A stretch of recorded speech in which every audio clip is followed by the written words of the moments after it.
So, Mark, it's all over the media here. This almost Julius Caesar march on Moscow.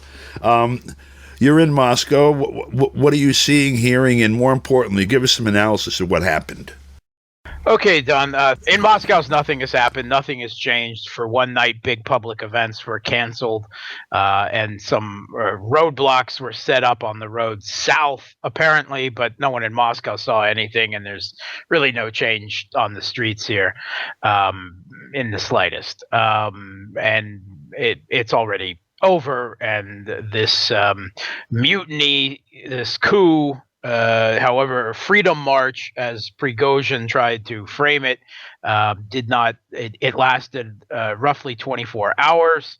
The end result was possibly a dozen Russian military flying aircraft above the Wagner mutiny column, as it tried to make its way to Moscow, were shot down and killed. That is unconfirmed at the moment, but Prigozhin has made several statements which confirm it since. 12 aircraft or 12 people in an aircraft? Yeah, 12 people, possibly 6 or 7 aircraft in total. Okay. One reconnaissance aircraft and 6 helicopters, but those are unconfirmed, so it could be less. Right. We don't know for sure. What we do know, so Yevgeny Prigozhin is the head, the founder, and at least the business head of Wagner PMC, the Russian private military company, security contractor, if you will, that has grown enormously in recent years, and particularly in the last year, where it became an instrumental part of Russia's intervention in the Ukrainian civil conflict, or SMO, Special Military Operation, as they like to call it. By all accounts, Wagner performed extremely well for months. It held the line, actually advancing slowly against the most entrenched fortress defenses of Bakhmut, a city in central Donetsk that was controlled by the Kiev regime's military forces, of which they threw tens of thousands after tens of thousands of reinforcements in. This gave Russia time to call up their reservists, to account for the manpower shortage after the Kiev regime conducted a mass forced conscription campaign, bringing their numbers up to several hundred thousand, and NATO radically and drastically escalated their military and other support to the Kiev regime. Wagner held the line, was able to do this, and would go on to take Bakhmut. But while this was happening, evidently there was a great deal of personal animosity and grievances developing between Prigozhin, as the business head of Wagner, and the Russian Ministry of Defense, in particular the Minister of Defense, Sergei Shoigu, and the top Russian general, the equivalent of the chairman of the Joint Chiefs of Staff, Valery Gerasimov. Initially, for months, Prigozhin made comments that they were conducting the military campaign poorly, that they weren't being aggressive enough, that Russia needed to go on the offensive, that there needed to be a total mobilization of Russian industry and society, and the like.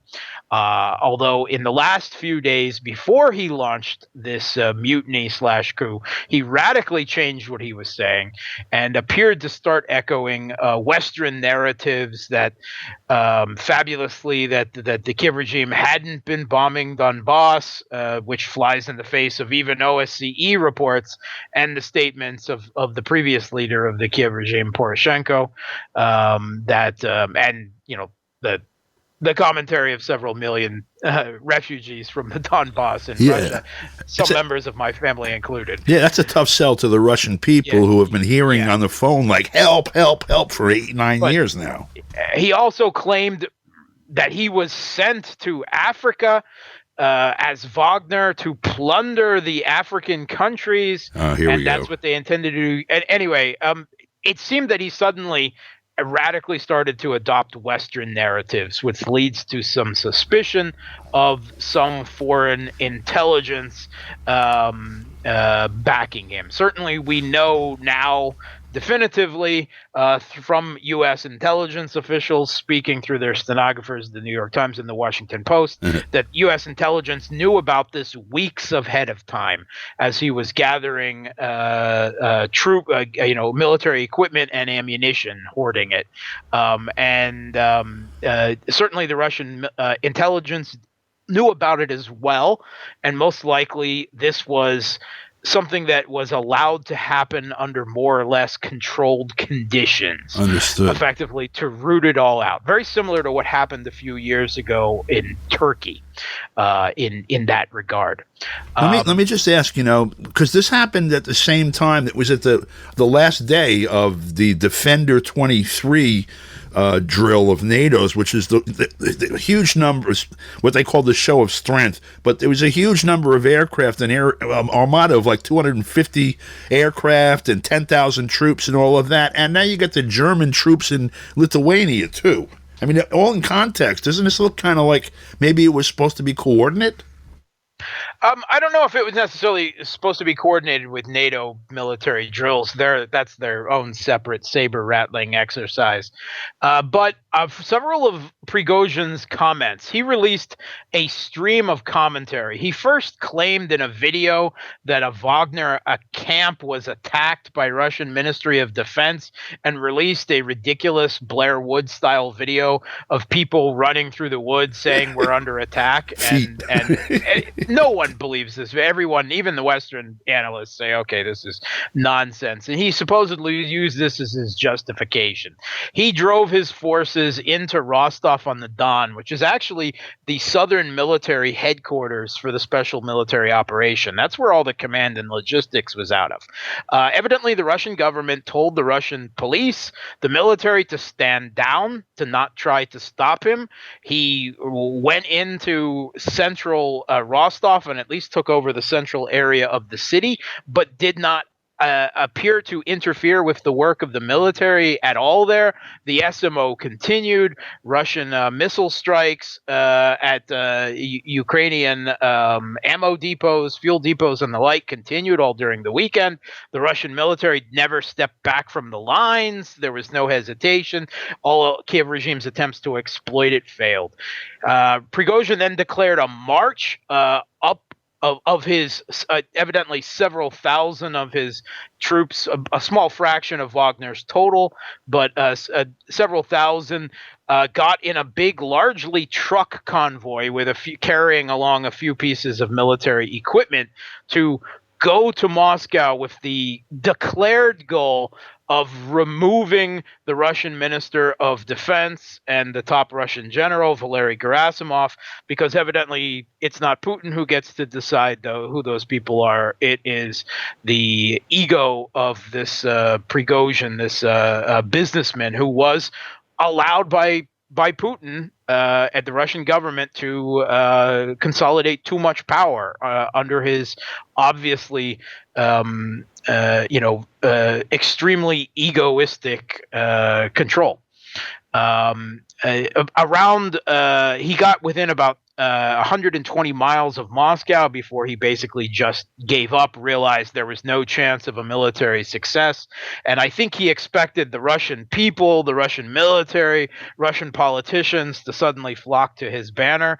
Maybe that was the ego of the man involved. Maybe he believed from several previous statements, these audio statements, that it seemed to believe that there was a script that he was following, that this was supposed to be happening in the context of Ukrainian offensive pushing through Russian defensive lines and the Russian military in retreat, which is the exact opposite of what is happening. Yeah. So it seems like they didn't even change.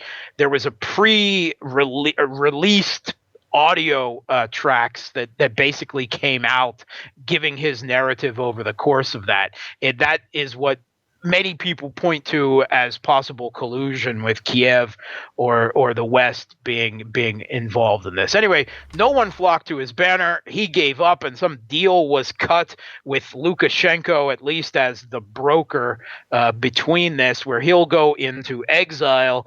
In Belarus, Wagner will effectively be dismantled, at least will sign contracts, all with the Russian military, which evidently was what he was trying to avoid.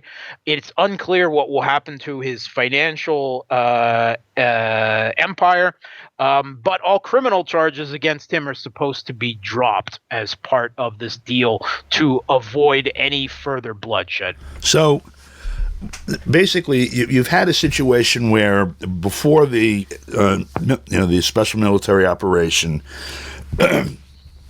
this private mercenary force that had been allowed to develop was employed so that they could play catch-up ball with the regular forces. They did well. This guy, he's in business for himself, and who knows if he saw opportunities or whatever. What happened. The government is now taking steps basically to not allow this kind of a fifth column to develop again by nationalizing, in essence, the private military force. And this is one of the things that he saw coming, and that might be one of the motivations, basically. I think that's what you're saying, right? Yeah, that seems to be his primary motivation from the first comments that he's just recently made about coming out of this, that he was extremely upset that he viewed that Wagner was being taken away from him and put under the control of the Russian military, which he found to be incompetent, despite its obvious successes throwing back the NATO proxy counteroffensive in southern Zaporozhye, which appears to have frustrated him to a very high degree, because he tried to present Wagner as being superior to the Russian military, and that was effectively being disproven. Well, that's his product, and he needs that reputation to sell it, basically. I appreciate your time. I just want to ask you, there's the informal peace talks that took place in Copenhagen, and there's supposed to maybe be formal talks in July. This is kind of in the background, too. Yeah. And you then mean there's the you mean the Nuland offensive? I'm sorry. Yeah, that's what that is. Yeah. It was Victoria Nuland and Jake Sullivan went to a number of countries, representatives of a number of countries, Turkey, Saudi Arabia, Brazil, and possibly there was a representative from India there as well. Basically, the knuckle dragger Nuland was brought in to wield the stick and basically threaten them to break off economic relations with Russia. We'll see how successful that was, but it seems doubtful, despite Victoria Nuland handing out modern-day cookies. All right, very good. All right, Mark, we're going to obviously follow this as it develops further, and I really appreciate your time. I know you're busy, very busy right now. Thanks for having me, Don. Thank you.